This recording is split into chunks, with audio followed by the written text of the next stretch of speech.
Rocking star Manchu Manoj, నీరసం Rohit Nara Rohit and jaggery mountain, అదేనండి మన బెల్లంకొండ శ్రీనివాసులు టాలీవుడ్ నుండి చాలా లాంగ్ లీవ్ తీసుకుని ఇంకా జనాలు మర్చిపోకముందే ఓసారి కనపడడం బెటర్ అనుకున్నారేమో. 2024లో తమిళ్లో సూపర్ హిట్ అయిన గరుడన్ సినిమాని భైరవం పేరుతో రీమేక్ చేసి ఈ ఫ్రైడే మన ముందుకు తీసుకొచ్చారు.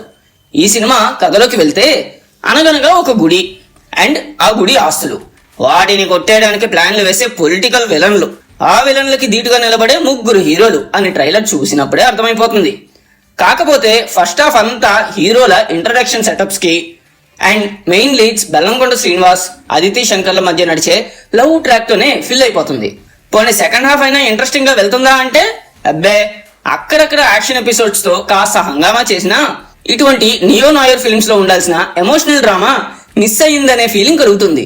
ఓవరాల్ గా చెప్పాలంటే అక్కడక్కడ హై మూమెంట్స్ తో, పర్ఫెక్ట్ పర్ఫార్మెన్సెస్ తో పర్ఫెక్ట్ ప్యాకేజ్ లాగా కనిపించే ఒక ఇంపర్ఫెక్ట్ సినిమా మావా, తోపని కాదు. అలా అని తీసిపారేయలేం కూడా.